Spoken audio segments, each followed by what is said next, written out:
Minsan hinahanap ko ang halaga sa tingin ng ibang tao sa akin, sa papuri at mga salita na mabilis ding nawawala sa hangin. Akala ko kailangan kong mapansin para malaman na ako'y mahalaga.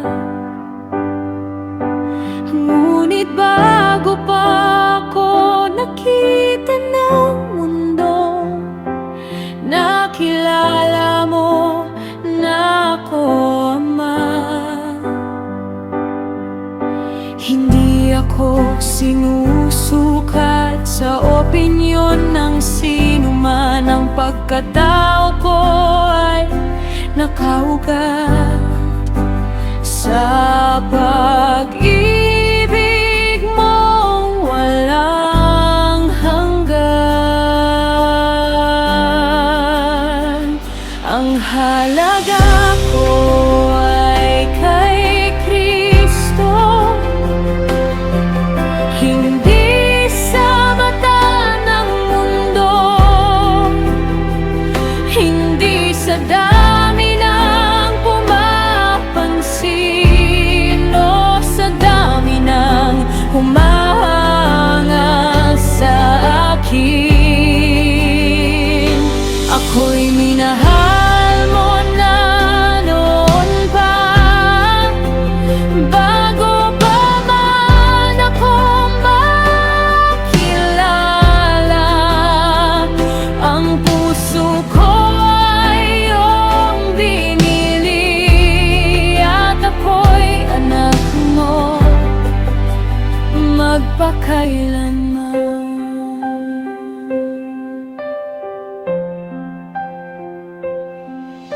Kapag may umalis sa buhay ko, hindi ibig sabihin kulang ako.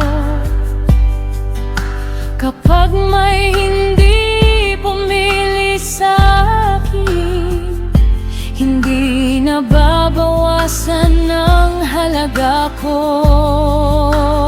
Dahil ang pag-ibig ng tao may pagbabago at hangganan, ngunit ang pag-ibig mo, Panginoon, ay hindi kailanman mawawala.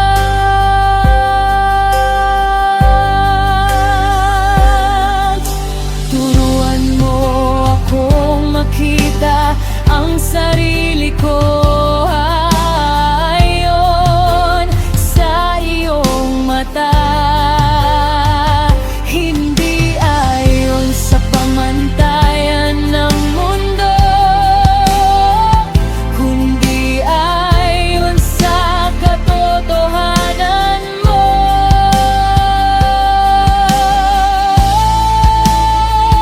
Ang halaga ko ay kay Kristo,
puso ko.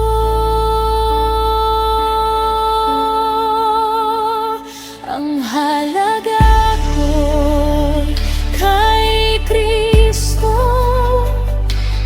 ito ang katotohanan ko.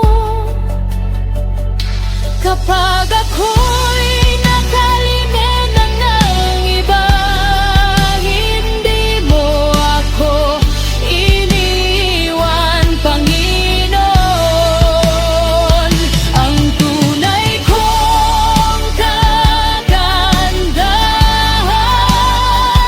ay pusong nasa iyo lamang, at ang pag-ibig ni Jesus ang yaman ko.